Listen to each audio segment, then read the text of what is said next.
ये जो 16 कलाएं हैं, वो 16 कलाएं है क्या, और उसका महत्व क्या है, वो क्यों सीखना चाहिए।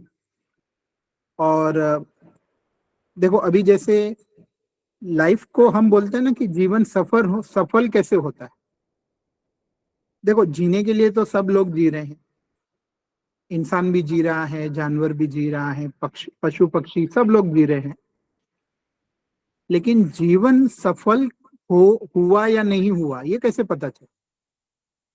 तो अगर ये 16 कलाओं में से कुछ कुछ कलाएं भी अगर कोई व्यक्ति के अंदर डेवलप हो गई, जैसे आपके अंदर डेवलप हो गई या आपके बच्चों के अंदर डेवलप हो गई, तो हम कह सकते हैं कि जीवन सफल हुआ। अभी किसी को हम भगवान क्यों मानते हैं, ऐसे ही कोई किसी को भगवान नहीं मानता। अगर कोई व्यक्ति में 16 में से पकड़ लो कि 10 कला भी डेवलप हो गई, तो लोग उसको भगवान मानने लगेंगे, क्योंकि वो व्यक्ति में वो गुण है। तो अभी कृष्ण को सब भगवान कब से मानने लगे। ऐसा नहीं है कि बचपन से ही लोग उनको भगवान मानते। जैसे जैसे उन्होंने एक एक अपनी कलाएं दिखाई, अपने गुण दिखाए, अपनी शक्तियां या एबिलिटीज, या उनके अंदर ऐसी कोई चीज थी जो लोगों को बहुत अच्छी लगती थी और लोग उनके दीवाने या उनके प्रेम में पड़ जाते थे। तो ऐसी सिद्धियां, ऐसी, इसको सिद्धि नहीं कह सकते, इसको कलाएं कह सकते हैं, गुण कह सकते हैं। तो हर एक व्यक्ति में कोई ना कोई गुण तो होते हैं, लेकिन कौन सा गुण उसका उसको सफल बनाएगा, महान बनाएगा, और लाइफ को पूरी तरह से सेटिस्फाई करे, ये बात हमें समझनी है। ओके, तो आज हम पूरा डिटेल में आपके बच्चों के अंदर कौन से गुण डेवलप हो गए तो उनका जीवन सफल हो जाए। उनका नहीं, पूरे परिवार का, पूरे समाज का, पूरे देश का भी जीवन सफल हो सकता है अगर कोई एक व्यक्ति में ये सब गुण अगर बच्चे सीख लेते हैं। तो देखो पहले तो समझना जरूरी है कि कौन से गुण होने चाहिए, फिर एक एक गुण को बच्चों के अंदर ट्रांसफर करना, सिखाना। सिखाने के लिए पेरेंट्स भी रेडी होने चाहिए, कोई सिखाने वाला भी रेडी होना चाहिए, और बच्चे खुद रेडी होने चाहिए। तो ये कोई ऐसी चीज नहीं है कि स्कूल में या कहीं पे आपको सीखने मिलेगी। तो देखो स्कूल में ये सब कलाओं के बारे में कहीं पे बात ही नहीं होती है। तो ये कलाएं नेचुरली देखा देखा जाए तो स्कूल की तरफ से डेवलप नहीं हो सकती। आप कितना भी पैसा खर्चा करो, कॉलेज में, यूनिवर्सिटी में, कहीं पे भी भेजो, ये कलाएं कोई स्कूल नहीं सिखा सकता। अगर किसी व्यक्ति के अंदर ये कला डेवलप होने लगी है या हो चुकी है, वही सिखा सकता। इसके लिए गुरु शिष्य परंपरा का बहुत महत्व था हमारे सनातन धर्म में, वैदिक संस्कृति में, कि डायरेक्ट कोई व्यक्ति से आप वो कला को एनर्जी से सीख सकते हो, उसकी बातें सुन के, समझ के, और उसकी एनर्जी फील्ड कहते हैं उसकी, जिसको हम गुरु कृपा कहते हैं, वो गुरु की शक्ति, गुरु की एनर्जी फील्ड में आकर कोई सीख सकता है। ओके, तो अभी हम गहराई में एक एक कला को समझेंगे, और वो कलाएं सीखने के बाद क्या होगा, बच्चों में क्या चेंज आपको दिखेगा, बच्चों में वो कला। देखो मैं नहीं कहता कि सारी 16 के 16 कलाएं एक व्यक्ति में डेवलप हो सकती। अगर 16 कलाएं एक व्यक्ति में डेवलप हो गई तो वो समझ लो कि वो भगवान का अवतार जैसा बन जाए। लेकिन 16 में से अगर 4 5 भी डेवलप हो गई तो व्यक्ति साधारण व्यक्ति नहीं रहेगा, वो कोई पुण्यात्मा, महान आत्मा की तरह, स्वामी विवेकानंद जी या ऐसे बड़े व्यक्तित्व को हासिल करेगा। तो इसके लिए ये सेशन पेरेंट्स को समझना सीखना जरूरी है, क्योंकि पेरेंट्स में भी वो कला डेवलप होगी तो बच्चों में भी होगी। लेकिन देखिए अभी श्री संपदा कला का मतलब क्या है, और ये जो कला है ये ये कला का मतलब ये है कि जीवन में कितना, देखो, जब हम पैसा कमाते हैं, जनरली हम बच्चों को यही सिखाते हैं कि आपको बड़े होके बहुत पैसा कमाना है और आपको बहुत सारी, जैसे कि कोई चीज की कमी नहीं होनी चाहिए जीवन में। तो ये हम बच्चों को, इसके लिए तो हम उनको स्कूल भेज रहे हैं, कॉलेज भेज रहे हैं, ताकि वो बहुत पैसा कमाए और किसी पे निर्भर ना रहे, कोई चीज की कमी ना हो। लेकिन ये कला, देखो, करोड़पति लोगों के पास भी ये कला नहीं है। ये बात समझ में आनी चाहिए। जिनके पास बहुत पैसा है, सब कुछ है, लेकिन फिर भी अगर उनको कोई चीज की कमी महसूस होती है, तो उसके पास ये कला नहीं। देखो, कभी कभी जीवन में उतार चढ़ाव आते हैं, कभी कभी बहुत ज्यादा पैसा आएगा, कभी कभी पैसा चला जाएगा, लेकिन आपके अंदर ऐसी कला डेवलप हो गई कि जब आपको कोई चीज की जरूरत हो, वो चीज आपके पास खुद ही आ जाए। इसको कहते हैं श्री संपदा कला। अभी ये कमाल की बात है कि देखो, जिसको हम माँ लक्ष्मी कहते हैं, माँ लक्ष्मी का मतलब नहीं है कि जिनके पास करोड़ों रुपए पड़े हैं उनके पास माँ लक्ष्मी है। देखो, अभी फॉर एग्जाम्पल भगवान राम जंगल में है, तो इसका मतलब ये है कि उनके पास ये कला चली गई? नहीं ना। करोड़ों रुपए राम के पास जंगल में नहीं थे, लेकिन उनके पास ये कला थी कि उनको जब जो चीज की जरूरत होती थी वो उनको मिल जाती थी। कृष्ण भगवान भी हमेशा राजमहल में नहीं रहे, मथुरा या द्वारका में हमेशा नहीं थे, बचपन में वो गांव में रहते थे। तो इसका मतलब थोड़ी है कि कृष्ण भगवान के पास ये कला नहीं थी। तो ये जो गलत थिंकिंग दुनिया में आ गई है कि करोड़ों रुपए का मतलब होता है श्री संपदा कला, नहीं। जब आपको गाड़ी की जरूरत है, गाड़ी आ जाएगी। जब आपको बंगला चाहिए, बंगला आ जाएगा।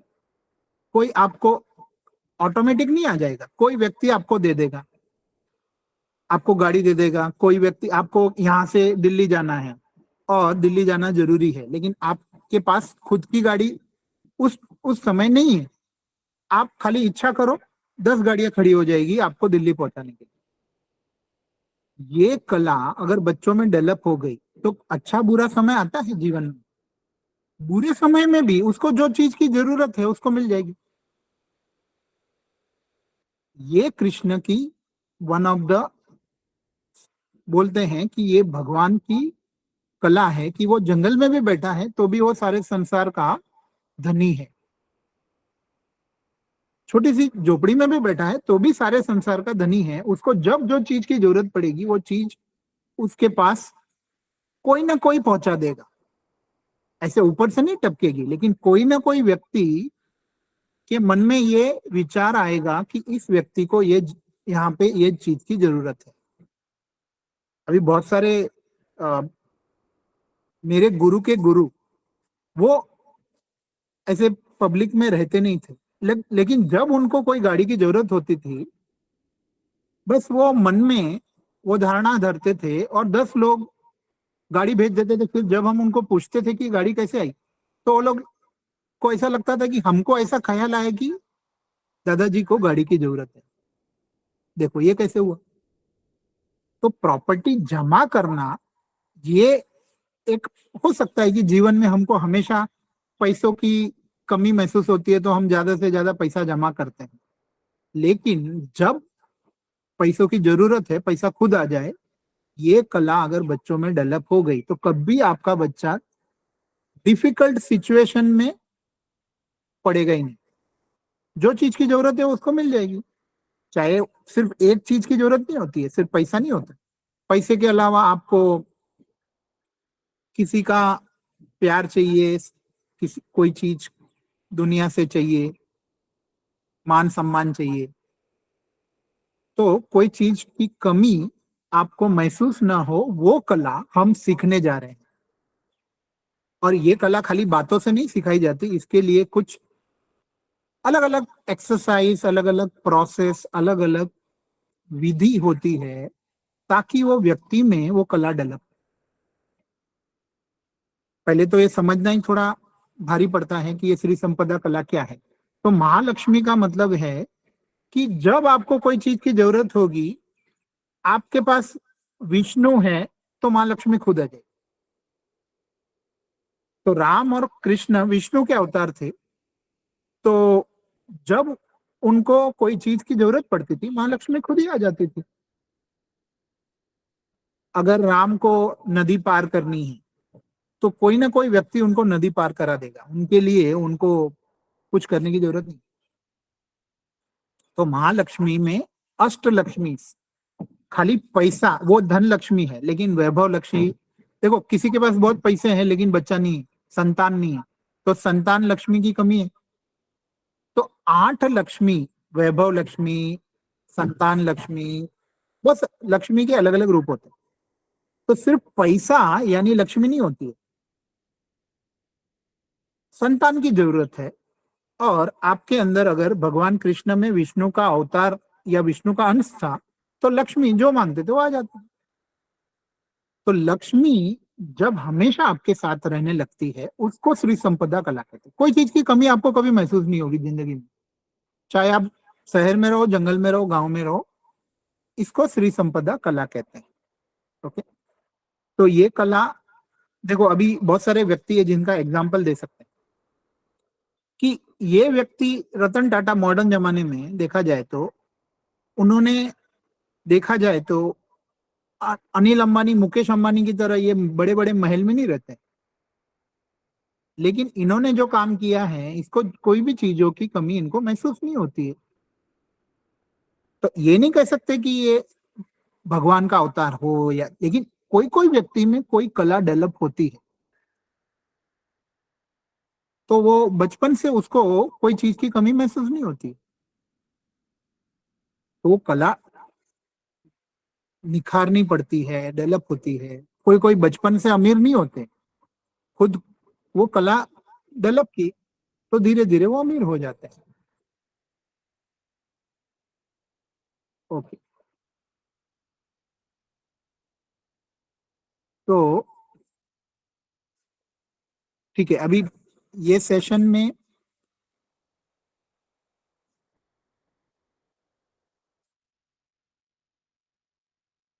अच्छा अभी ये पहली कला आपको समझ में आई, श्री संपदा कला।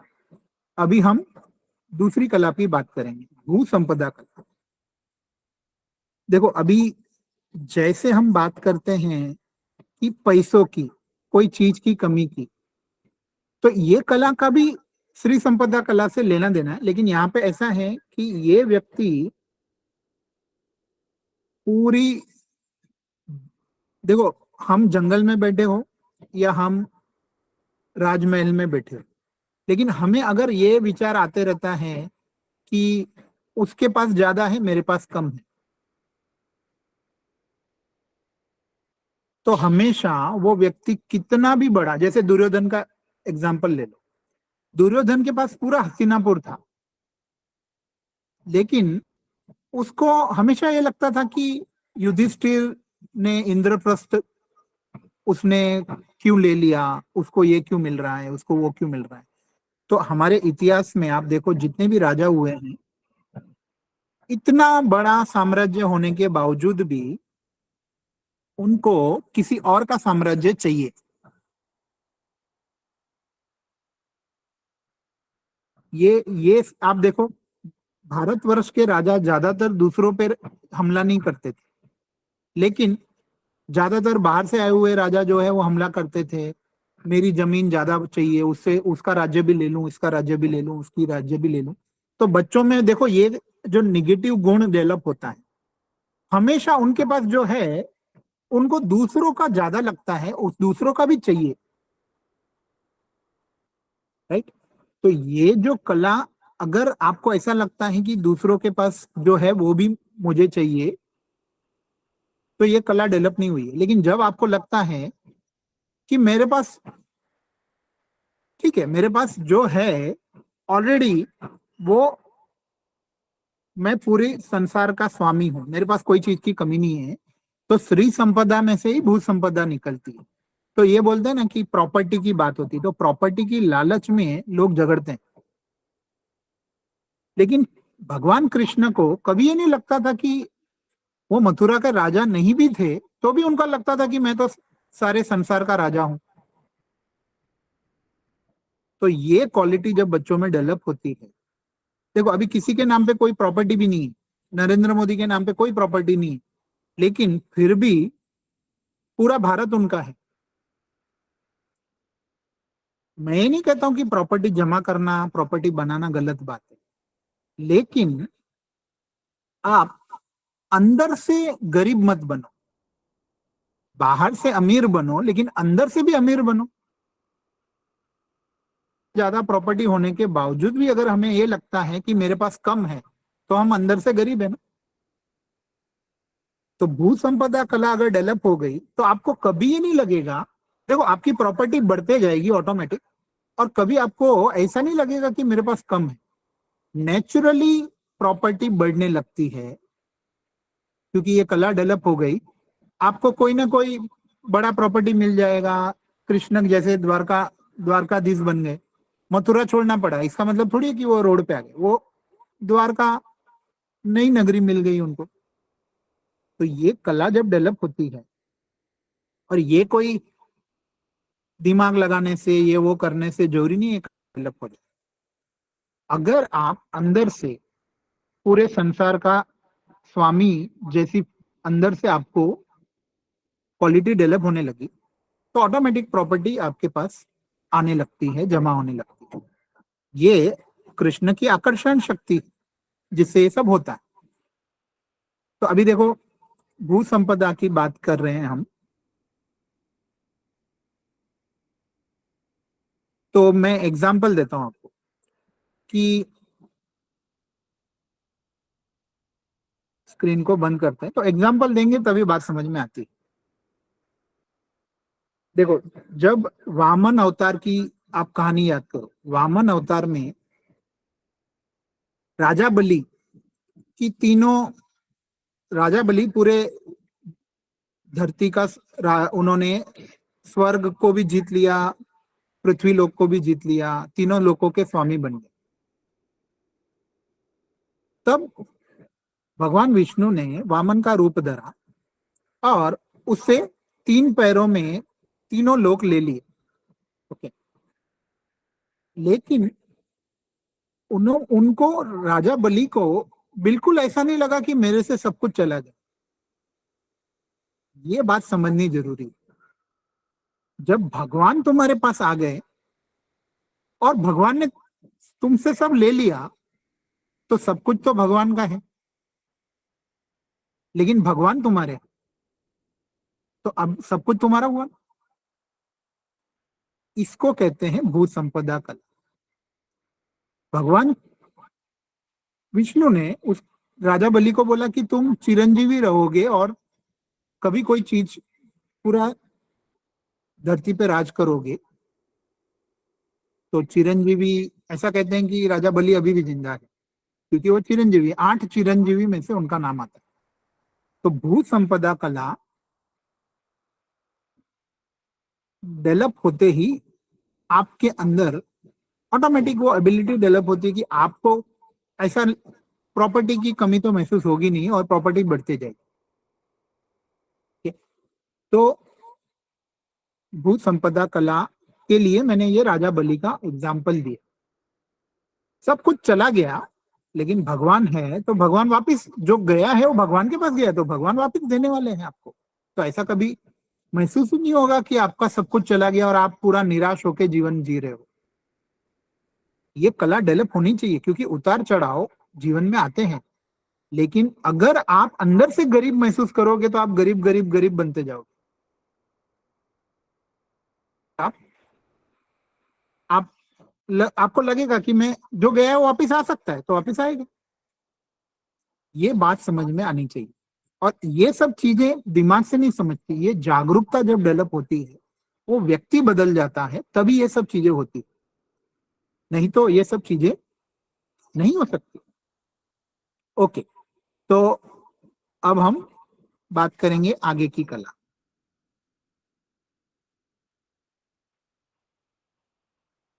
उम्मीद है कि आपको ये सब कलाएं और इसका इंपॉर्टेंस आपको समझना है। देखो, कीर्ति संपदा को समझना बहुत आसान है कि जब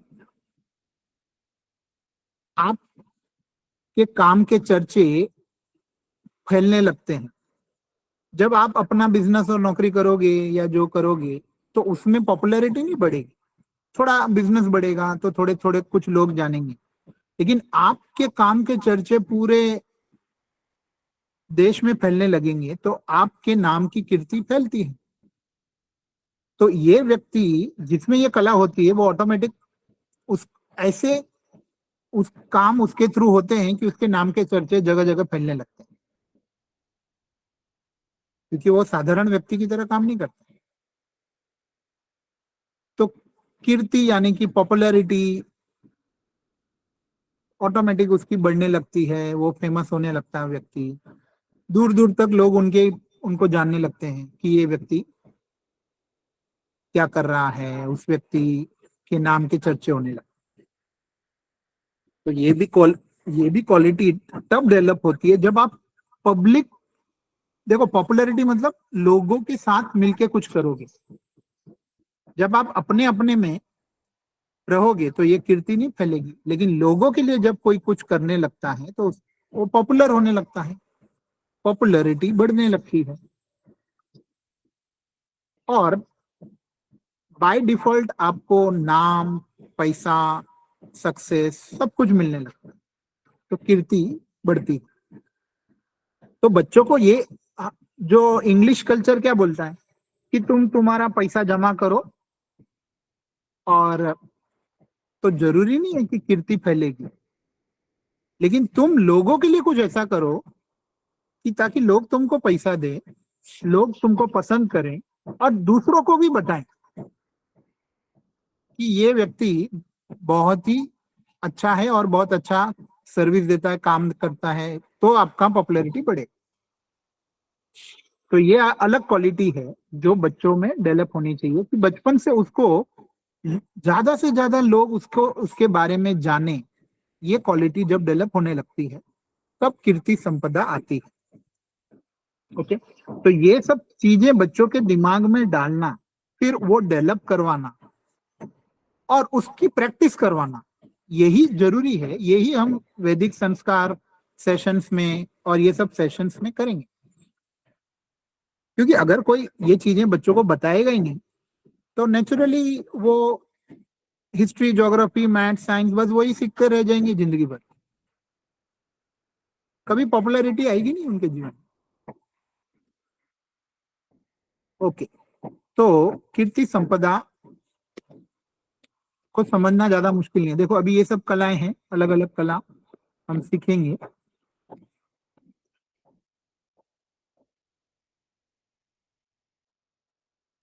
ओके,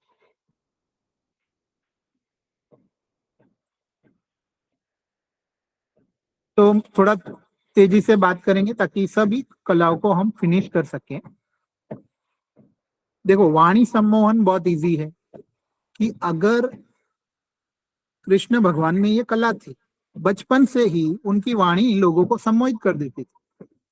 अभी बहुत बड़ा झगड़ा चल रहा है, ओके, ये कोई व्यक्ति समझ नहीं रहा है, लेकिन आपकी वाणी सुनकर वो सुनने लगता है, ध्यान देने लगता है, बात को समझने लगता है। ये क्वालिटी भी बच्चों में डेवलप हो सकती है। उनको अगर कौन सा शब्द किस तरीके से बोलना है, कौन से टोन में बोलना है, कौन सी बॉडी लैंग्वेज में बोलना है, ये आ गया तो वाणी सम्मोहन बच्चों में आ सकता है। देखो, कृष्ण भगवान का अवतार थे तो उनमें नेचुरली एबिलिटी, लेकिन इसका मतलब नहीं है कि हमारे में अंदर डेवलप नहीं होती। देखो, बहुत सारे लोगों में वाणी सम्मोहन की कला होती है, तभी जाके लोग उनकी बातें सुनते हैं, उनकी बातें सुनने के लिए पैसा देते हैं, बड़े बड़े हॉल में जाके उनकी बातें सुनते हैं। तो लोगों को समझाना, लोगों को अपनी वाणी से मोहित करना और लोगों के गले में दिमाग में बात उतारना, ये क्वालिटी डेवलप हो सकती है। बचपन से अगर आप उनको सही तरीके से, सही टोन में, सही शब्दों को सही माइंड के स्टेट से बोलना सिखाओ, तो वाणी सम्मोहन डेवलप होता है। प्यार से जब आप बात करते हो तो आपका प्यार सामने वाले को टच हो जाता है, इसको वाणी सम्मोहन कहते हैं। लेकिन आप देखो, बच्चे इरिटेशन में, गुस्से में बोलते हैं और टीचर को और गुस्सा आ जाता है, मतलब वाणी सम्मोहन नहीं है। अगर आप प्यार से टीचर को जाके कोई क्वेश्चन पूछोगे तो टीचर सम्मोहित होकर आपको बोलेगी, अच्छा, आपको हेल्प करेगी, आपको समझाएगी, सिखाएगी। आगे जाके भी बिजनेस में ये बहुत इंपॉर्टेंट है, ये क्वालिटी डेवलप होना बहुत इंपॉर्टेंट है। स्कूल वाले थोड़ी सिखाते हैं कि बिजनेस में आपकी वाणी कैसी होनी चाहिए ताकि आपके कस्टमर्स आपसे मोहित हो जाए, सम्मोहित हो जाए। तो ये क्वालिटी बहुत जरूरी है।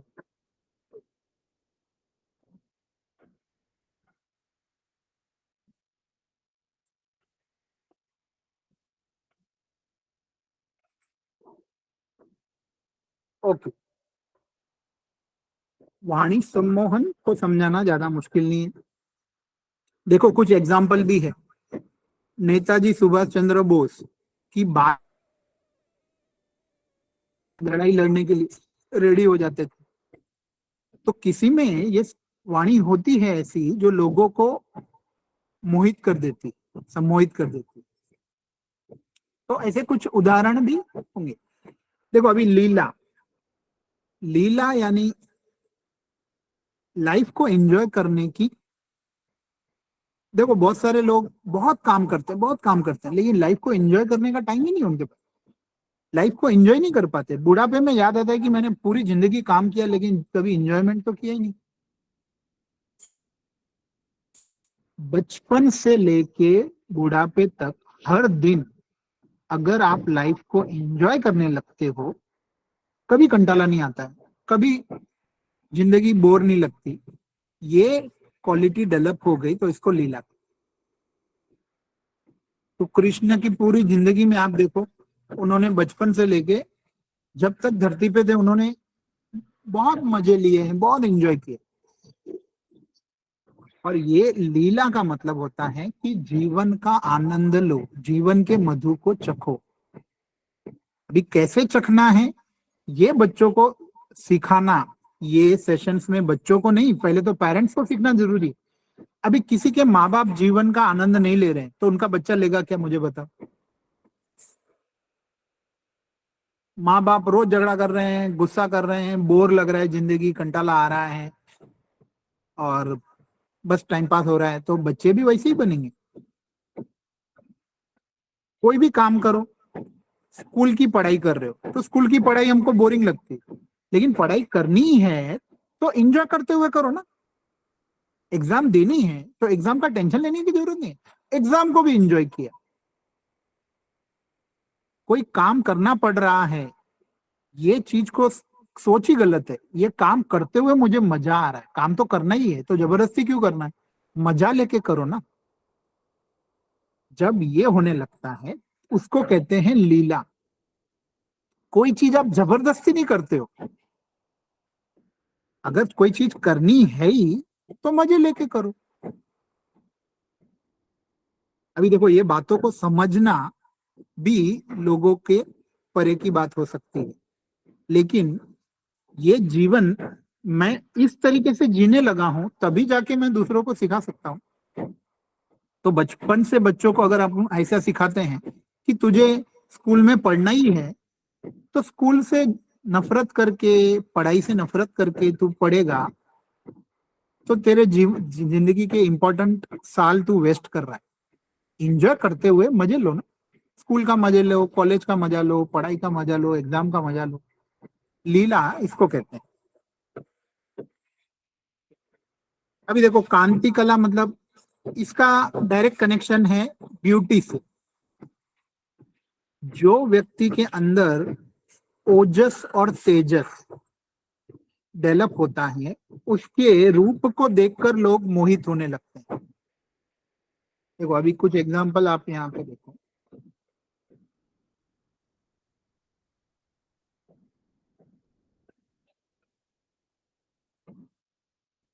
अभी देखो मॉडर्न जमाने में किसी के चेहरे पे कांति दिखानी है तो दुनिया भर का मेकअप लगाते हैं, लेकिन कांति वाली जो कला है उसमें विदाउट मेकअप आपके चेहरे से तेज चमक रहा है, सूरज की रोशनी जैसा चेहरा है आपका, एकदम तेजस्वी, और चेहरे से वो ब्यूटी। देखो ये तेजस ओजस हमारे शरीर के अंदर बनता है, लेकिन अगर हम वो टेंशन में जिएंगे तो चेहरे का नूर चला जाता है, कहते हैं ना चेहरे का नूर चला गया। तो भगवान कृष्ण में अंदर से उतनी ऊर्जा थी कि उनके चेहरे पे वो नूर, उनके चेहरे पे वो कांति, वो तेजस दिखता, तेजस्वी चेहरा। मेकअप करने की जरूरत नहीं है उनको, गांव में भी खेल खेल के भी आएंगे लेकिन उनके चेहरे पे वो कांति दिखती है। क्योंकि देखो अभी आजकल के बच्चों का क्या होता है, पूरी एनर्जी स्कूल वाले खत्म कर देते हैं, तो उनके चेहरे पे वो नूर दिखता ही नहीं। पूरा काम के, पढ़ाई में, स्कूल में, आने जाने में, मोबाइल में उनका पूरा एनर्जी खत्म हो गया, तो चेहरे पे वो कांति नहीं दिखती। लेकिन जब बच्चों को ये सीख गए वो कि हमारे अंदर की एनर्जी को कैसे बचाना है, कैसे उसको वेस्ट नहीं करना है, कैसे लाइफ को एंजॉय करते हुए एनर्जी को और बढ़ाना है, तब कांति आपके चेहरे पे, आपके शरीर पे दिखने लगेगी और आप नेचुरली ब्यूटीफुल लगोगे विदाउट मेकअप। अच्छा दिखने के लिए हमको दुनिया भर के केमिकल्स लगाने की जरूरत नहीं पड़ती। तो ये जो कला है इसको कांति कहते हैं। ये भी बच्चों को सिखाना चाहिए। ओके, तो ये कला कांति की हमने बात की। ओके, विद्या। अभी देखो कुछ दिन पहले तो ये 16 कलाओं के बारे में मुझे नाम भी नहीं पता था, लेकिन अभी मैं ये 16 कलाएं मेरे गुरु की कृपा से, बाबा जी की कृपा से सिखाने लग गया। तो ये विद्या आई कहाँ से? ना मैंने स्कूल में सीखी, ना कॉलेज में सीखी, ना मैंने किसी ने मुझे सिखाई, मुझे नाम ही नहीं पता था। ये विद्या ऑटोमेटिक अंदर से आती है, तुम्हें जो चाहिए, जो जानना चाहते हो वो पता चलने लगता है। ये क्वालिटी जब डेवलप होती है इसको विद्या कहते हैं। देखो इसका मतलब है कि माँ सरस्वती आपके जीवन में आपके साथ रहने लगती है। माँ सरस्वती आपके साथ आ गई तो आपको स्कूल जाने की जरूरत नहीं, आपको सब समझ में आ जाएगा। अभी भगवान कृष्ण को बचपन से ही सब कुछ पता था। तो ये जो विद्या है, ये कला, देखो मैं तो भगवान कृष्ण नहीं, लेकिन मेरे अंदर भी ये 16 कलाएं सिखाने का वो विद्या आई कहाँ से, ऑटोमेटिक कैसे आई? तो कोई तो चीज मैंने मेरे अंदर की होगी जो बच्चे भी कर सकते हैं, कि विदाउट स्कूल कॉलेज में सीखे उनको बहुत सारी चीजें अंदर से समझ में आने लगे। वो क्वालिटी, वो लीला, वो कला को विद्या कला कहते हैं। ये पॉसिबल है। छोटे बच्चों को भी आप देखो, कुछ सीखा नहीं लेकिन उसको वो मंत्र बोलने लग जाता है, वेद उपनिषद आते हैं। वो क्वालिटी कहाँ से आ जाती है? कोई कोई ऐसे बच्चे होते हैं क्योंकि उनके अंदर वो विद्या कला है, बचपन से ही उनको बहुत कुछ पता होता है। तो ये कला, विद्या के लिए आप स्कूल कॉलेज पे डिपेंड रहने की जरूरत नहीं, अंदर से ही सब समझ में आने लगेगा आपको, साइंस मैथ्स ये वो। लेकिन जो बच्चे ये सीखेंगे, जो पेरेंट्स ये चीजों की वैल्यू समझेंगे, वही चीज उनके अंदर ही ये एबिलिटी डेवलप हो सकती है। कौन कितना सीरियस है उसके ऊपर डिपेंड करता है। अभी पेरेंट्स के पास टाइम ही नहीं है सब समझने सीखने के लिए, और बच्चों को भी पास भी टाइम नहीं है, तो जिंदगी भर वो साधारण व्यक्ति की तरह ही जिएंगे, ऑर्डिनरी व्यक्ति, दूसरों पे निर्भर रहेंगे विद्या के लिए भी। जगह जगह जाएंगे तो भी बात समझ में नहीं आएगी, फिर जिंदगी बोरिंग लगेगी। तो विद्या कला में नेचुरली वो एबिलिटी डेवलप होती है कि आपको सारी ज्ञान शक्ति सरस्वती की कृपा आपके अंदर बरसती। जैसे जैसे हमने देखा कि श्री संपदा में माँ लक्ष्मी की कृपा आपके साथ रहती है, विद्या में माँ सरस्वती की कृपा आपके साथ रहती है। सब समझ में आ जाता है। okay? अभी देखो, अभी आपको सुनने में भी आपको यकीन नहीं होगा कि ये सब चीजें हमारे अंदर आ सकती है, लेकिन सीखने में प्रैक्टिस करोगे तो ये चीजें डेवलप हो सकती है बच्चों में। गुरुकुल में ये सब डेवलप करने के लिए गुरुकुल होते थे। अच्छा, अभी विमला कला क्या है? जिनके अंदर कोई मैल नहीं है, किसी और के प्रति नफरत नहीं है, जो अपने आनंद में जीता है, उसको विमला कला कहते हैं। आपको लगता है कृष्ण भगवान के अंदर किसी के प्रति नफरत थी? जो उनको गाली देते थे उनके लिए भी उनके अंदर नफरत नहीं थी। ये कमाल की बात है। शिशुपाल ने कृष्ण को 100 गालियां दी, लेकिन उन्होंने बचपन में ही शिशुपाल की माँ को बोल दिया था कि 100 गालियां, ये आपका, ये शिशुपाल मेरे हाथों से इसका मरना लिखा है, लेकिन मैं इसकी 100 गालियां माफ करूंगा, उसके बाद इसको मरना लिखा ही है। मेरे मुझे इससे कोई नफरत नहीं, लेकिन मुझे जो करना है वो मैं करूंगा। तो बेसिकली बात यह है कि कृष्ण भगवान किसी से नफरत नहीं करते थे, चाहे वो दुर्योधन हो, दुशासन हो, कोई भी हो। देखो, भीम को दुर्योधन से नफरत थी, अर्जुन को दुशासन से नफरत थी, लेकिन कृष्ण को किसी से नफरत नहीं थी। किसी के प्रति मैल नहीं है अपने हृदय में। देखो, आपके बच्चे अगर ऐसे बनने लगे तो इसको दिव्य पुरुष ही कहेंगे, और क्या कहेंगे? किसी के प्रति मन में मैल नहीं रखना, इसको विमला कला कहते हैं। और ये सिखाना सिखाना जरूरी है बच्चों को। जबरदस्ती नफरत क्यों घुसाएं बच्चों के मन में किसी के प्रति? ओके, तो विमला कला, विमल मतलब मल को जीवन में से निकाल देने, अपने अंदर से निकाल देना, तो कृष्ण भगवान में ये कला थी। अभी देखो, ये कला तो बहुत कॉमन है।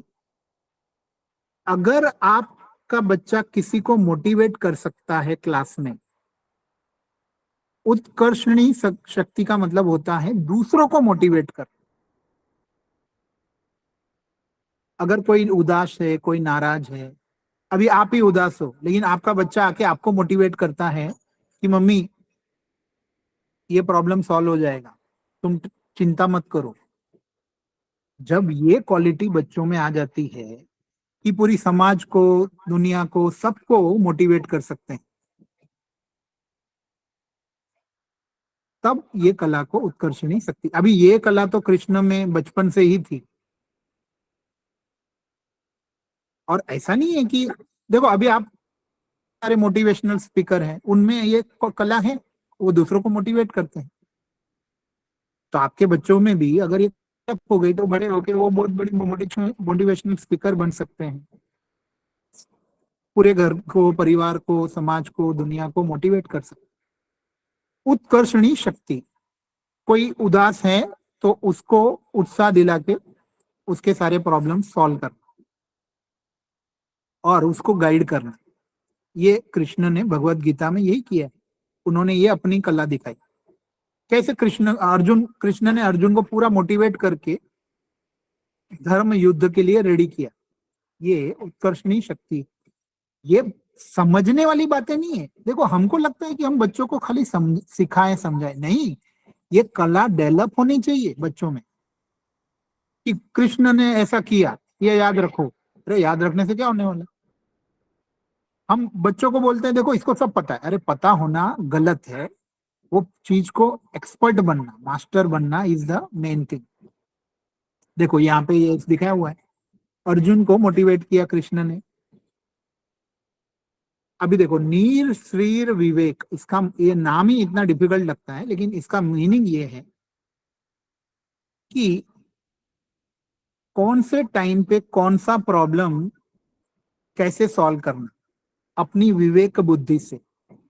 डर नहीं जाना है, कंफ्यूज नहीं होना है, कोई भी बड़ी मुश्किल सिचुएशन आ जाती है, आप उसमें अपनी विवेक बुद्धि, अपना इंटेलिजेंस यूज करके सॉल्यूशन निकालो। जो जिसके अंदर ये डेवलप हो गया, बाकी सब बच्चे कंफ्यूज हो जाएंगे, टेंशन में आ जाएंगे, लेकिन आपका बच्चा प्रॉब्लम का सॉल्यूशन निकाले, खुद के प्रॉब्लम का भी, दूसरों के प्रॉब्लम का भी। ये कला अगर डेवलप हो गई तो आपके बच्चा कभी प्रॉब्लम में, खुद के प्रॉब्लम में फंसेगा नहीं, दूसरों के भी प्रॉब्लम सॉल्व करेगा। तो बड़ा प्रॉब्लम सॉल्वर बन सकता है, वो काउंसलर बन सकता है, बहुत सारे ऐसे फील्ड में जिसमें दूसरों के प्रॉब्लम सॉल्व करें, खुद के लाइफ के, बिजनेस के, इसके उसके सब प्रॉब्लम सॉल्व करेगा, दूसरों के भी प्रॉब्लम सॉल्व। तो ये कला बचपन से, प्रॉब्लम सॉल्विंग एबिलिटी, विवेक बुद्धि से डेवलप करना, इसको कहते हैं नीर स्वीर विवेक। ओके, कर्मण्यता। अभी देखो, बहुत सारे लोग दूसरों को मोटिवेट करते हैं लेकिन खुद नहीं करते। ये कला कौन सी है? खुद करके दिखाओ और तुम्हारे काम से ही दूसरे मोटिवेट हो जाएंगे। कर्मण्यता, खाली बोल बोल वचन नहीं कि खाली बोलते रहेंगे लेकिन खुद नहीं करेंगे। अभी मैं खुद अगर अपने परिवार में अपने बच्चों को ये एबिलिटी डेवलप नहीं करवाऊं और मैं दूसरों के बच्चों को डेवलप कराऊं, तो उसको कहते हैं खाली बोल वचन। अगर मेरी बेटियां खुद ये एक एक कला उसमें डेवलप हो रही है और मेरे घर में ये वातावरण डेवलप हो रहा है, तो मैं पहले करके दिखा रहा हूं, कर्मण्यता, कि ये पॉसिबल है। तो आपके बच्चों में भी पॉसिबल है। घर में वो वातावरण, वो परिवार में वो चेंज लाना, इसको कर्मण्यता कहते हैं। पहले खुद करके दिखाओ, खाली बोलो मत, है कि नहीं? तो खुद एग्जाम्पल सेट करो, खुद एग्जाम्पल बनो अपने बच्चों के लिए। पेरेंट्स की वो ड्यूटी है कि बच्चे आप पे प्राउड होने चाहिए और आपको देख के वो खुद आपके जैसा बनना चाहते हो। तो धीरे धीरे डेवलप होता है। ओके, तो करके दिखाना, खुद करके दिखाना और खुद के काम से दूसरों को मोटिवेट करना, खाली बोलने से नहीं। तो ये कर्मण्यता, ये कृष्ण ने किया है। लोग देखो, कृष्ण बोलते हैं मैं किसी का भी त्याग कर सकता हूं लेकिन मैं दुखी नहीं हूं। लेकिन तुम किसी का त्याग करते हुए दुखी हो जाते हो। तो कृष्ण ने करके दिखाया, अपनी प्रिय प्रेमिका राधा को छोड़कर भी वो दुखी नहीं हुए,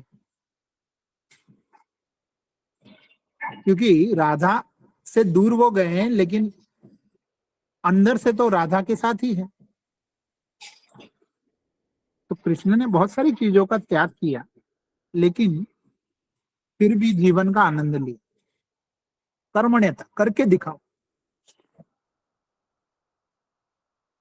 ओके, देखो ये तो बहुत कॉमन है, जो जरूरी है आज के जमाने के लिए, बहुत ज्यादा जरूरी। अगर योग शक्ति आपके अंदर डेवलप हो गई, आप कृष्ण के साथ एक हो गए, जिसको योग कहते हैं।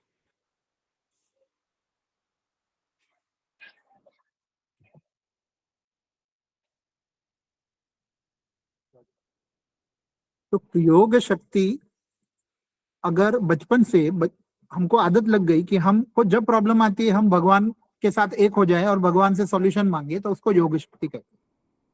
देखो, मुझे भी समझता नहीं है कि कभी कभी कि कौन सी चीज सिखानी चाहिए, कौन सा क्या करना चाहिए। तो मैं क्या करता हूँ, योग शक्ति से भगवान के साथ एक होने की कोशिश करता हूँ। और जो कृष्ण है वो कहीं दूर नहीं बैठे हैं, आपके अंदर ही है। आप कृष्ण के साथ एक हो जाओ, दोनों का यूनियन हो गया, जिसको योग कहते हैं। तो भगवान खुद आपको गाइड करते हैं, आपका प्रॉब्लम सॉल्व कर देते हैं। तो उसको योग शक्ति कहते हैं। इसके लिए आपको दुनिया से थोड़ा अलग होके अपने अंदर के भगवान से जुड़ना है। ये सीखने आना चाहिए बच्चों को। जब संसार में आप फंस गए हो, तकलीफ में पड़ गए हो, कर्जों में डूब गए हो, तो आप अंदर के भगवान को याद करो। उसके लिए आपको आंखें बंद करके भगवान से जुड़ना है, भगवान से डायरेक्शन लेना है और बाहर का प्रॉब्लम सॉल्व करना है। किसने बोला पूरा दिन आंखें बंद करके बैठना है? आधा एक घंटा आंखें बंद करो, भगवान से जुड़ जाओ, प्रॉब्लम सॉल्यूशन मिल गया, बाहर सॉल्व। आपके जीवन में प्रॉब्लम सॉल्व करो, लाइफ को एंजॉय करो। इसको कहते हैं योग शक्ति। ओके, तो इसके बारे में ज्यादा समझाने की जरूरत है। विनय, देखो हनुमान जी का फोटो क्यों दिखाया विनय के लिए? जिनमें थोड़ा भी अहंकार ना हो अपनी शक्तियों का, जो हमेशा लोगों से प्यार से बात करे। लोगों को अहंकार आ जाता है, थोड़ा भी पैसा आ गया, थोड़ा फर्स्ट रैंक आ गया, तो वो फर्स्ट रैंक आ गया तो दूसरों को वो फालतू समझते कि वो फालतू है, और मैं फर्स्ट रैंक आ गया, मेरे को, मैं सबसे होशियार हूं। और लोगों से ऐसा पूरा अकड़ के बात करते हैं। हनुमान जी में कभी देखा है अकड़? देखी हनुमान जी में कभी अहंकार देखा है? नहीं देखा। तो बच्चों को बचपन से विनय की कला सिखानी चाहिए कि कितने भी बलशाली हो जाओ, कितने भी पावरफुल बन जाओ, लेकिन अहंकार का गुण जो करने वाले हैं मेरे राम है, मैंने कुछ नहीं किया। ये हनुमान जी से सीखना चाहिए, ये विनय की कला। इसके लिए हनुमान जी का फोटो दिखाया है। मैं सबसे पावरफुल हूं, मैंने ये किया, मैंने वो किया, ये जो अहंकार है ये इंसान को डुबाता है। मैं सबसे होशियार हूं और बाकी सब फालतू है। नहीं, भले तुम भगवान के रूप क्यों ना हो, लेकिन तुम्हें यह अहंकार नहीं होना चाहिए कि मैं ही भगवान हूं और बाकी सब फालतू। तो ये हनुमान जी से विनय कला बच्चों को सिखाना। देखो ये सब चीजें हम सीखेंगे, पेरेंट्स जब सीखेंगे, बच्चे सीखेंगे, साथ में घर में वो माहौल बनेगा, तब ये कला डेवलप होगी।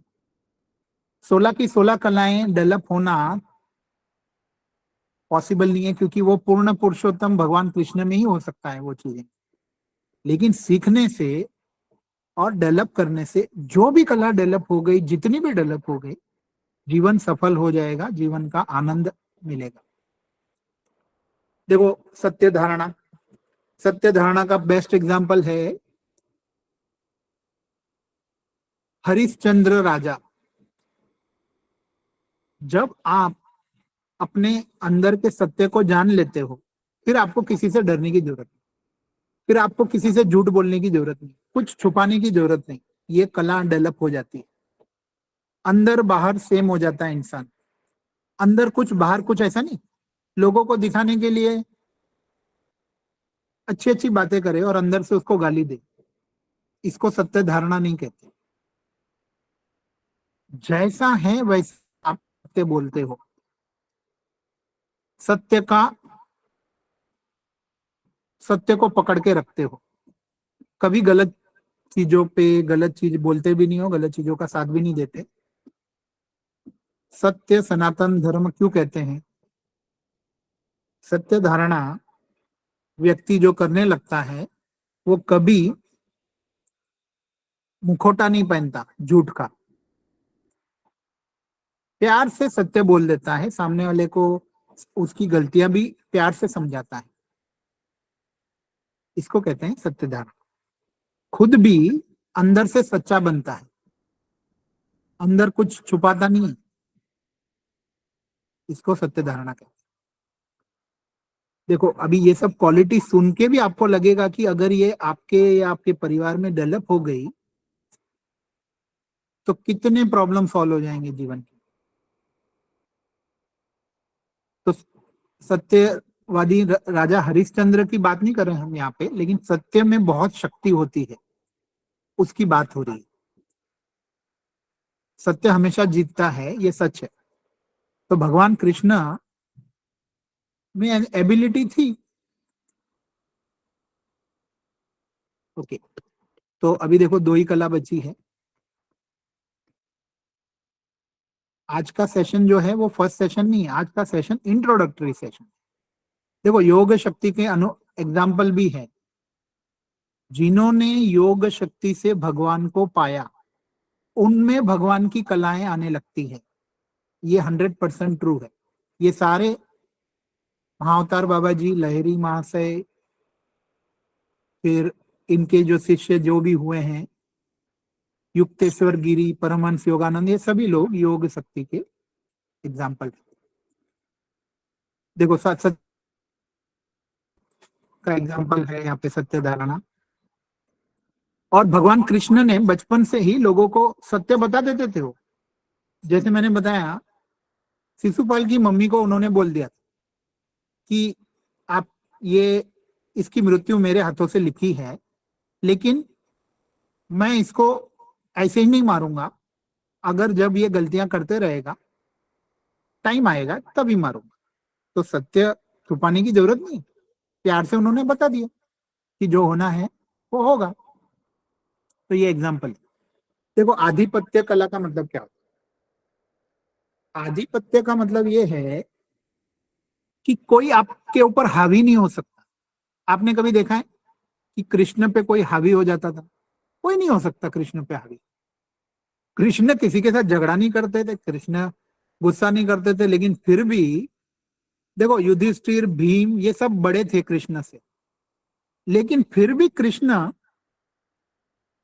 दूसरों दूसरों पे अच्छा खासा हावी हो जाते थे, आधिपत्य जमाते थे। ना ही युधिष्ठिर बड़ा है करके वो कृष्ण को बोलता था कि नहीं नहीं नहीं, ऐसे ही करना पड़ेगा। तो जिसके अंदर ये कला होती है, उसकी बातें लोग सुनने लगते हैं, लोग उसके आधि अधीन हो जाते हैं कि अरे तुम ही अभी बात करो, तुम ही समझाओ लोगों को क्या करना है, क्या डायरेक्शन में जाना है। करोड़पति इंसान भी उसकी सुनेगा, कितना भी बड़ा पावरफुल इंसान भी इसकी सुनेगा, क्योंकि इसके आधिपत्य में सब लोग आ जाते हैं। ऐसा नहीं था कि मथुरा में भगवान कृष्ण के पास सबसे ज्यादा पैसा था। हो सकता है कि जरासंध के पास ज्यादा पैसा था, लेकिन फिर भी लोग कृष्ण के आधिपत्य में आते थे, जरासंध की बात नहीं सुनते थे। कृष्ण के अधीन जा होकर बात करते थे कि हमको आपसे, आपके साथ रहना है, उनके साथ नहीं रहना है। इसको कहते हैं आधिपत्य। तो आपका जो डोमिनेंस है, वो आपके स्कूल में, कॉलेज में बच्चों का दिखने लगेगा कि देखो सब उसकी बातें सुनते हैं, उसकी साइड लेते हैं, उसको फॉलो करते हैं, क्योंकि लोग आपके अधीन होने लगते हैं। ये कला कृष्ण की कला है, लेकिन ये डेवलप होती है, लीडरशिप स्किल बोलते हैं इसको। आपका बच्चा लीडर बनने लगेगा, सच्चाई का साथ देगा, तो लोग आपके अधीन होने लगेंगे, आपका आधिपत्य बढ़ने लगेगा। दैट इज द आधिपत्य कला। अभी मुझे बताओ, 12वीं क्लास तक बच्चा पढ़ लिया, लेकिन ये सब कलाएं स्कूल में किसी ने बोली भी है क्या? कोई चैप्टर भी है क्या इसके ऊपर? कोई सब्जेक्ट भी है?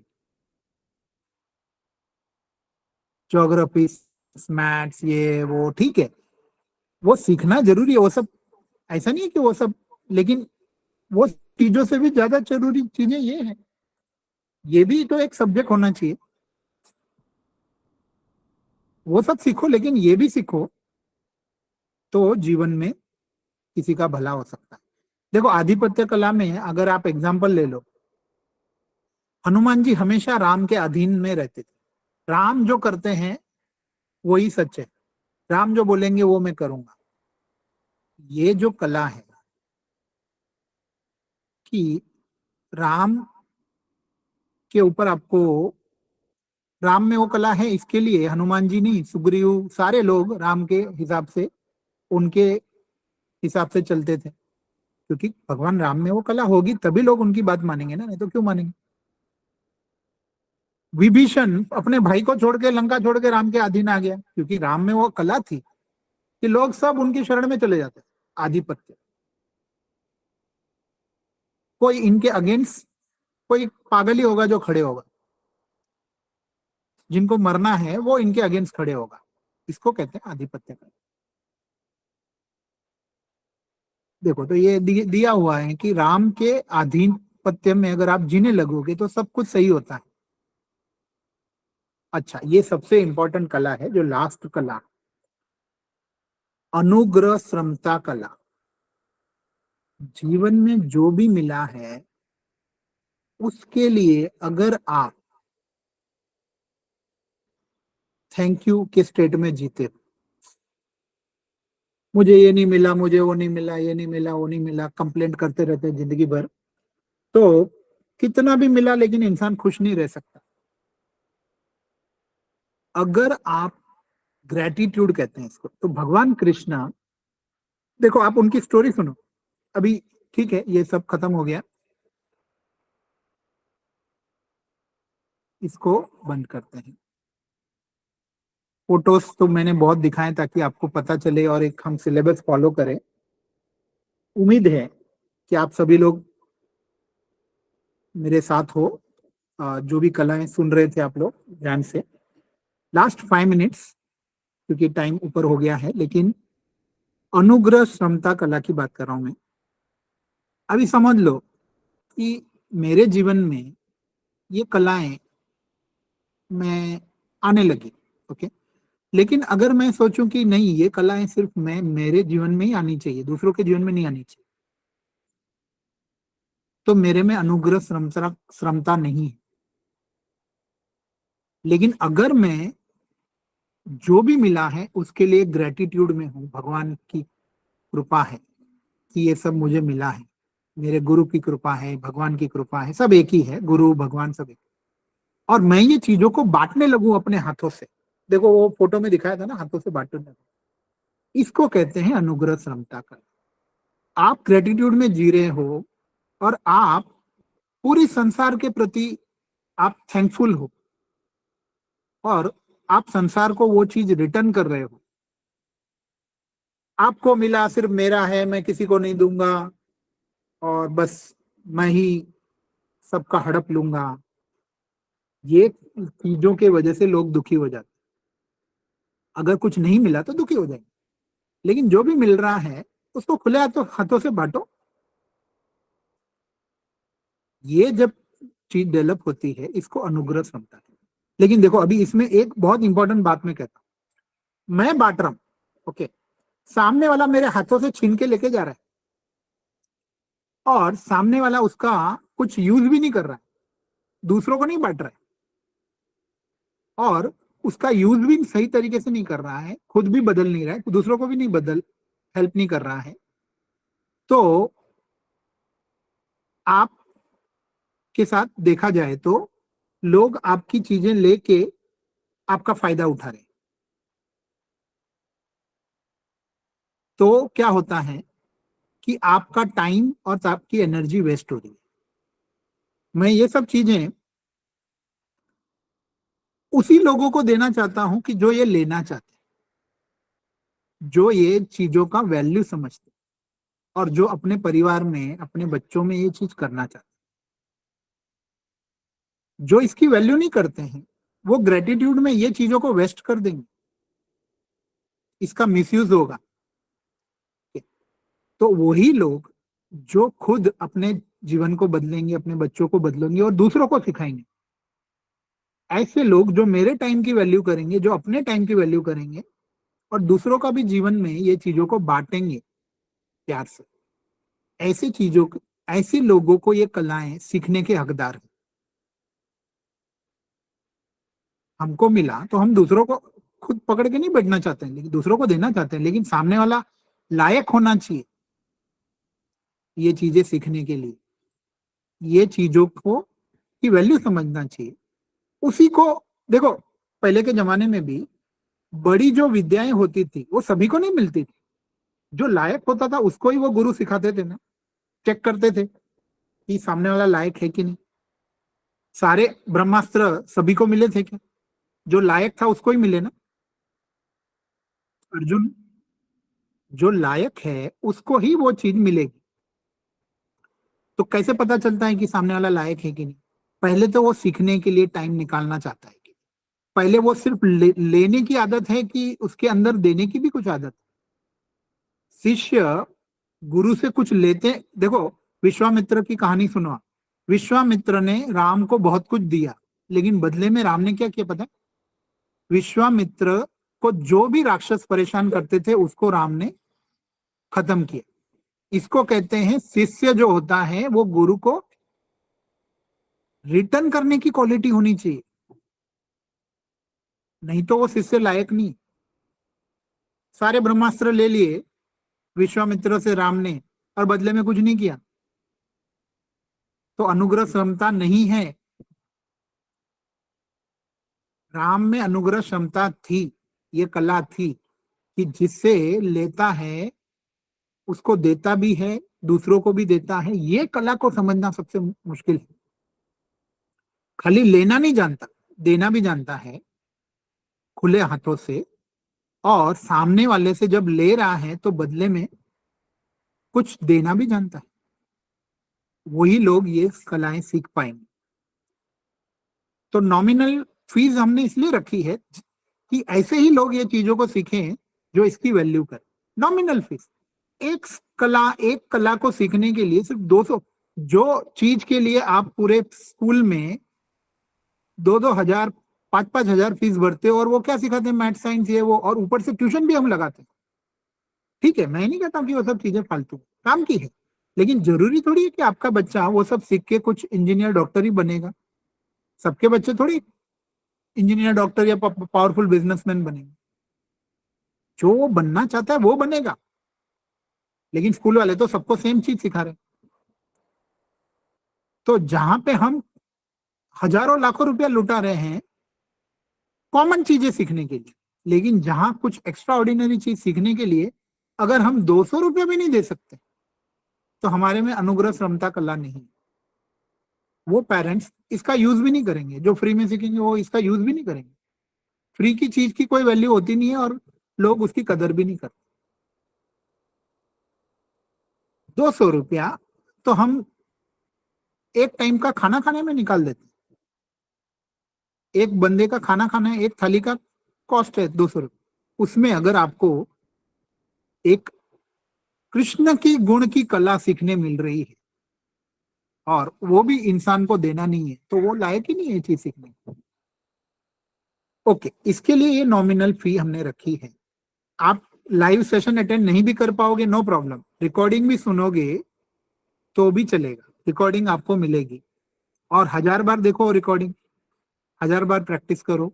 आज मैंने सिर्फ कलाएं समझाई है, इंट्रोडक्शन दिया है, ये कला सीखी नहीं है। एक एक कला पे एक एक घंटा सेशन हम लेंगे, अलग अलग प्रैक्टिसेस करेंगे, तब बार बार वो चीज रिपीट होगी, तब जाके वो क्वालिटी डेवलप होती है। इतनी ऐसी कोई मामूली चीज नहीं है कि ऐसे ही किसी को सिखा दो। ओके, उम्मीद है कि आज का सेशन की वैल्यू आप सबको समझ में आई है। ये सेशन फर्स्ट सेशन था ही नहीं, ये सेशन इंट्रोडक्शन सेशन है। फर्स्ट सेशन हम अगले वीक से स्टार्ट करेंगे, और रिकॉर्डिंग से आपको प्रैक्टिस करनी है, बच्चों को भी करानी है। ओके, चाहे आपके बच्चे कॉलेज में हो, चाहे आप कोई बड़ा इंसान हो, 25 साल 30 साल 35 साल, सबको ये सीखना चाहिए।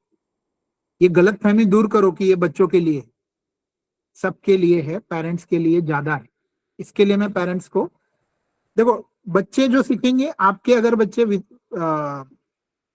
ये सेशंस में नहीं है, वैदिक संस्कार में, मैं उसकी लिंक भेजूंगा। आज शाम को बच्चों का सेशन है, आपके बच्चे ज्वाइन कर सकते हैं। जिन्होंने ये प्रोग्राम के लिए रजिस्टर किया है उनके बच्चों के लिए फ्री है, वो ज्वाइन कर सकते हैं। वो ये कलाओं को ही हम धीरे धीरे बच्चों को समझाएंगे, सिखाएंगे।